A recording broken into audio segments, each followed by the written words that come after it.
Վարշավայում ՆԱՏՕ-ի գաղտնաժողովին Հայաստանը մասնակցում էր այն մասով, որը վերաբերվում է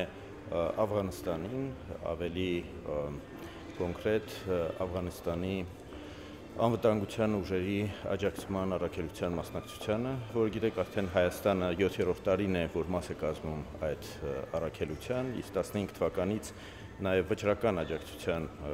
առաքելությանը եւ այդ շրջանակներում հատուկ նիստ էր նաև նվիրված անդամ եւ գործընկեր երկրների Հյուսիսատլանտյան դաշինքի եւ Հայաստանը հենց սրան էր մասնակցում։ Բայց նաև իհարկե այս գաղտնաժողովը լավ առիթ է տարբեր հանդիպումների եւ հանրապետության նախագահը կարևոր հանդիպումներ ունեցավ քիչ առաջ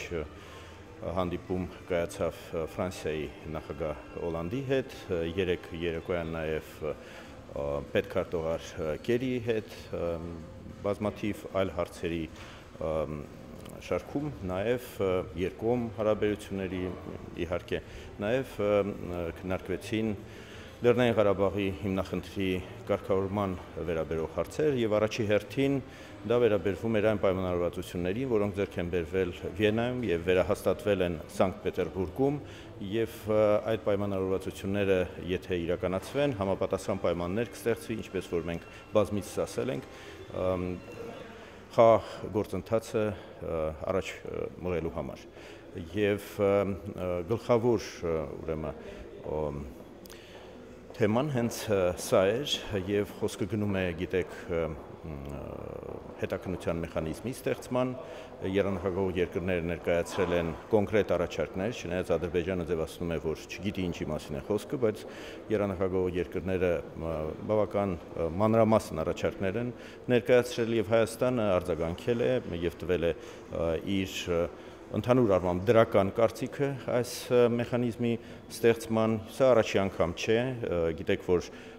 տարիներ շարունակ է սա քննարկվում, այդ նախաձեռնությունը, որը երանախագահող երկրների նախաձեռնությունն էր դեռ 11-12 թվականներին Ռուսաստանի, Հայաստանի եւ Ադրբեջանի նախագահների Սոչիում կայացած գաղտնաժողովների արդյունքում հրապարակվեցին համապատասխան հայտարարություններ, որը հստակ նշվում էր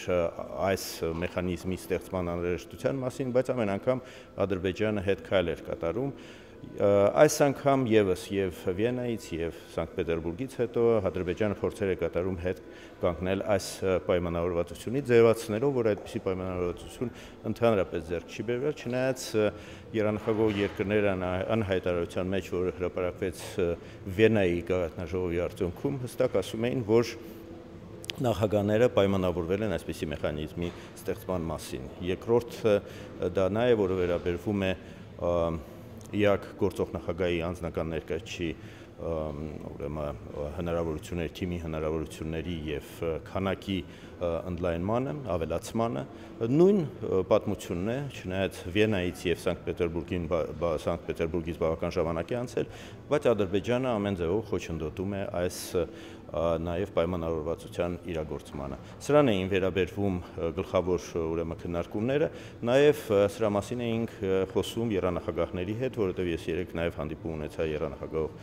երանախագահների հետ այստեղ Վարշավայում, իրենք գտնում էին այստեղ։ Մենք կարծում ենք, որ այս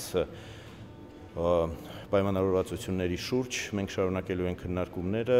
տեսնենք թե ինչպես կարելի է դրանք իրագործել։ Բոլոր դեպքում երանախագահող երկրները եւ գործող նախագահը ԵԱՀԿ-ի Գերմանիայի արտգործնախարարը բավական հաստատակամ են եւ պարոն Շտայնմայերը, երբ որ Հայաստանում է դրա մասին ասած եւ դրանից առաջ էր նաեւ հայտարարել դեռ իր ելույթում, որը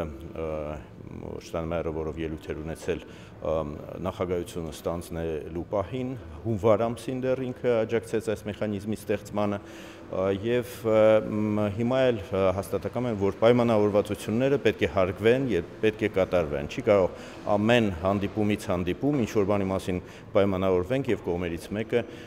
հետ քայլանի, որովհետեւ դրանով իսկ կորցնում է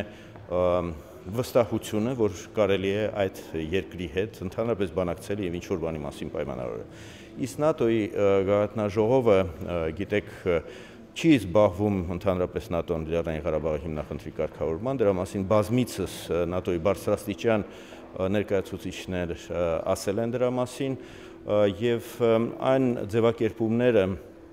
իսկ ասեի ընդհանրական ձևակերպումները, որոնք վերաբերվում են հիմնախնդիրների կարգավորմանը, որոնք տեղ են գտնում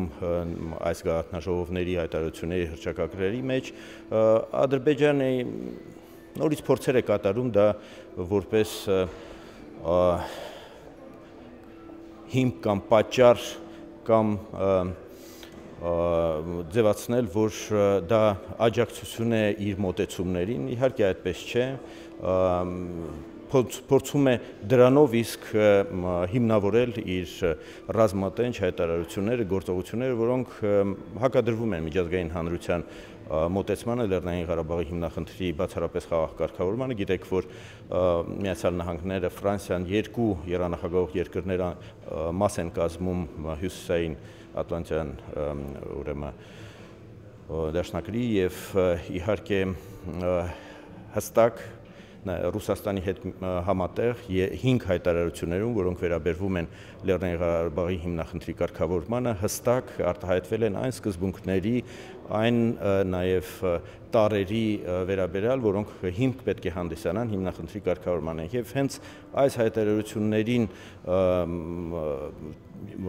հայտարարությունները փորձում է անտեսել Ադրբեջանը եւ որևէ ձևով խոչընդոտում է որևէ հղում անգամ այս հայտարարությունները, որոնք հիմք են հանդիսանում բոլոր այն առաջարկների եւ նոր գաղափարների, ասենք նոր կամ 5 գաղափարների որոշ ինչ որ ձևակերպումների նյուանսների ուրեմն փոփոխություններով, բայց նույն էությունն է այդ առաջարկների, որոնք հիմնված են հենց այն 5 հայտարարությունների վրա, որոնք արել էին եռանախագահող երկրները։ Իսկ Հայաստանը բազմիցս ասել է, որ պատրաստ է եռանախագահող երկրների հետ շարունակել ջանքերը ուղղված բացառապես խաղաղ կարգավորմանը Լեռնային Ղարաբաղի հիմնախնդրի։